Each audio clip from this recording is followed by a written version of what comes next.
Okay, I'm gonna put together a quick GarageBand project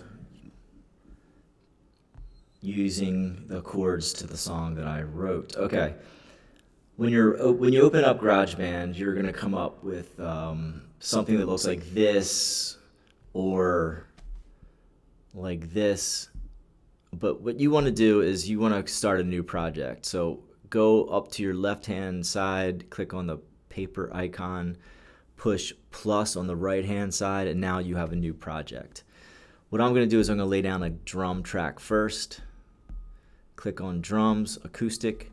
I already know what this sounds like, but you can experiment with different drummers by clicking on the name Kyle, and you'll have other styles of drummers. You can mess around with the presets. You can mess around with this little grid here to make drums louder or more complex and simpler.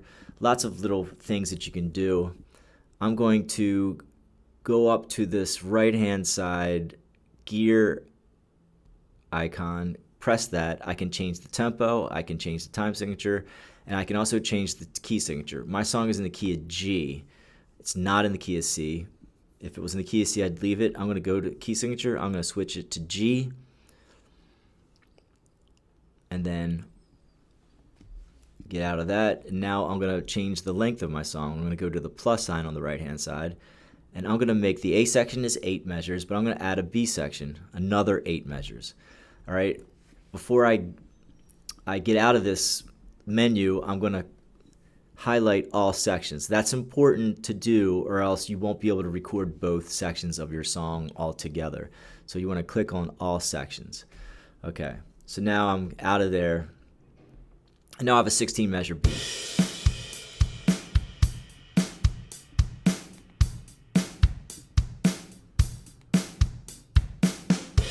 All right, now I want to add a guitar.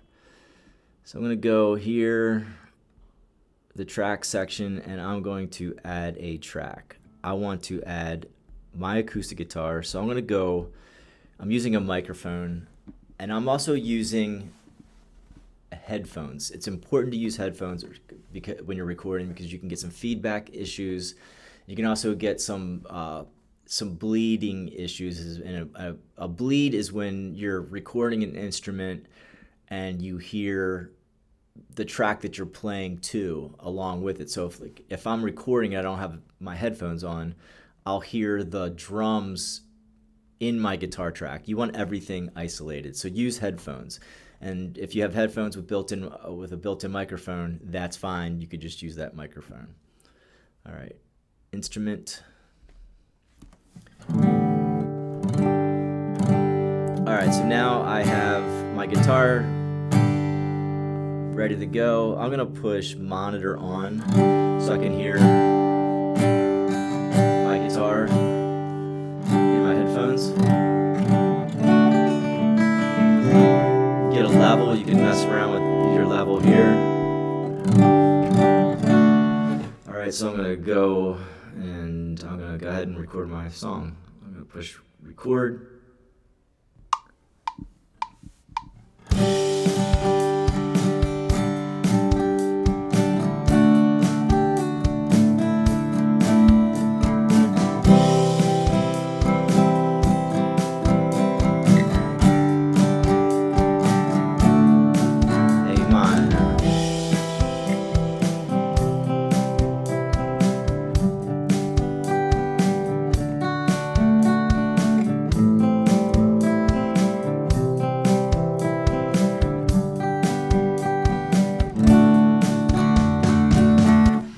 Alright, so I just recorded the A section and the B section.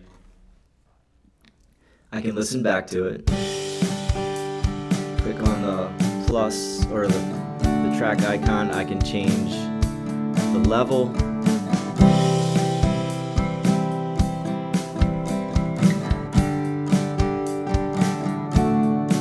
A section. Alright, so now I have the basic drums and the basic guitar track. Now if I wanted to add some things to that, I could go back into the instrument. I'm going to click on the microphone up here. This will give me, actually now I'm going to go back to the track view. Track view, I can go down here to the plus sign, and now I'm going to add a bass. All right, I'm going to click on bass, and I'm going to do smart bass, and you'll see why. So with smart bass, now I have, it looks like a fretboard, but you can see that I have chords written here.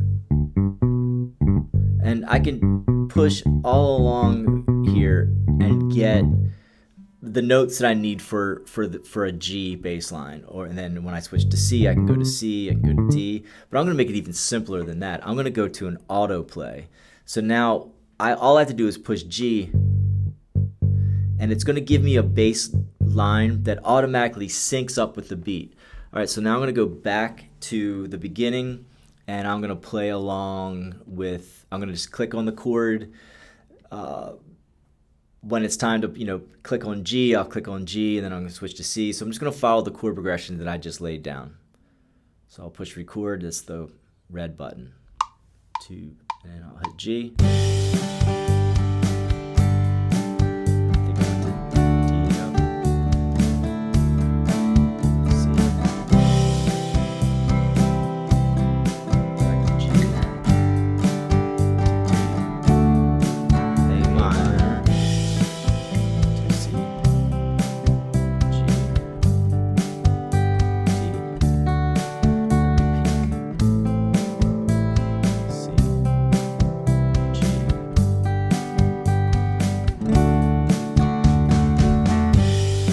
Good, now I have a bass line.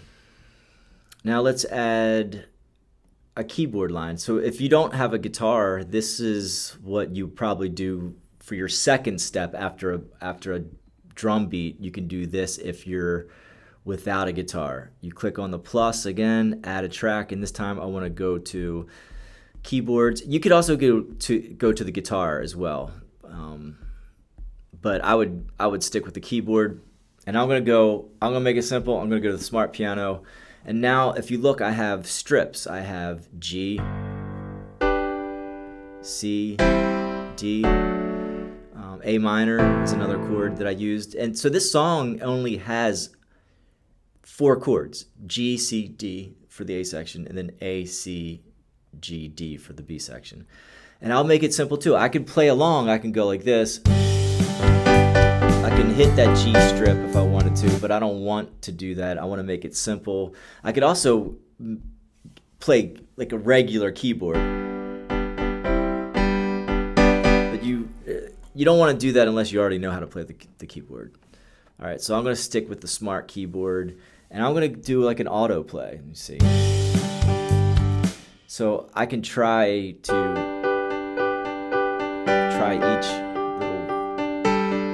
version here. I think the higher the number, the more complex it may be. I kind of like that. All right, so I'm gonna push record and put in the keyboard parts. So it starts with G.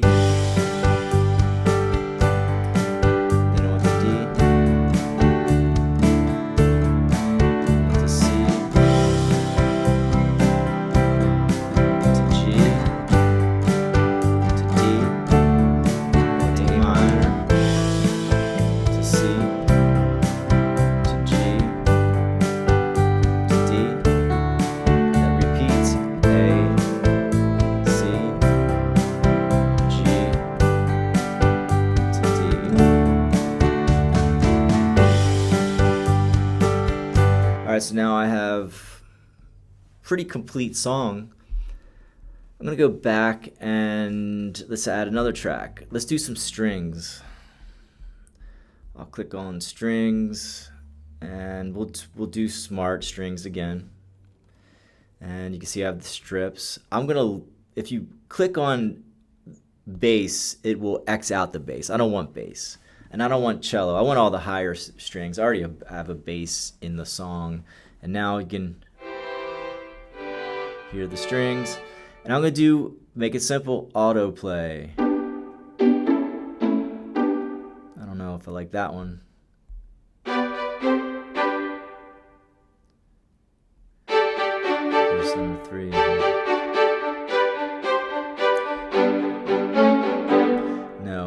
like 3. All right, here we go.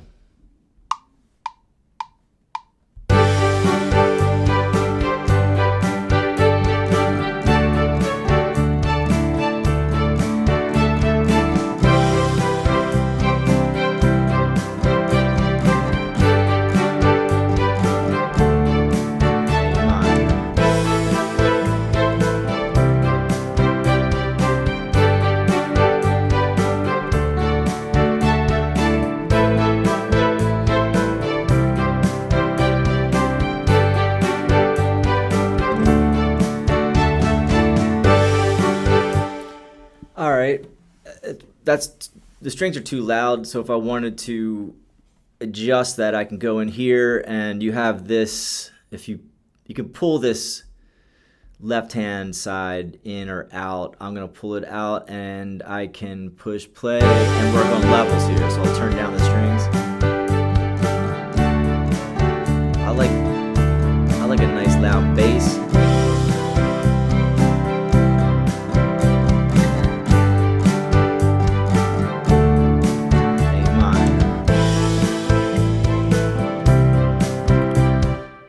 Now, if I wanted to do vocals, I could record vocals. If I wanted to record a guitar solo, I could do that by just pushing plus and go to guitar, the audio recorder, and I could just record me playing a guitar part. I could also play, I'll click on guitar, and now you see a guitar fretboard. You can get different sounds here. I'll go hard rock.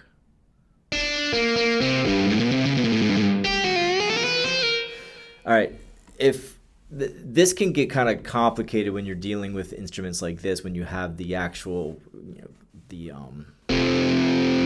fretboard. But you can make it easy by going into clicking on scale, and the song is in the key of G major. I could pick any of these scales here, the major scale, and it's going to work. So check this out. If I push play,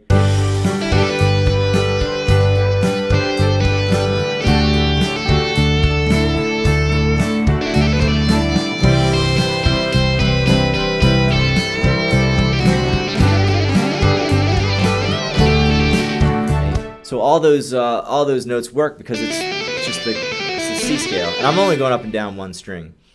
So if I wanted to do that, you could do that with the keyboard. You could do that with any of the instruments. I'm not going to do that right now, but you can experiment. There's so many things you could do with GarageBand. And if you have Logic or Pro Tools or whatever, there's all kinds of editing tricks you could do. You could change, you can fix mistakes. But so this is just a quick tutorial to help you put together a song. Now, I could have done everything that I just did without the guitar. I can take that guitar out. It's still going to sound like a song. So this right here is just everything that I generated in GarageBand. Using the same concepts that we talked about in class, where you have certain chords that belong to keys, you put them together, that makes a song. That's all I did. And using smart keyboard or smart guitar really helps out with that, because you have the choices all laid out for you. So hopefully this will help you if you need some help with GarageBand. There's a lot of great tutorials on YouTube. And also, I did a few sessions live on Google Meet as well. All right, hopefully this helps.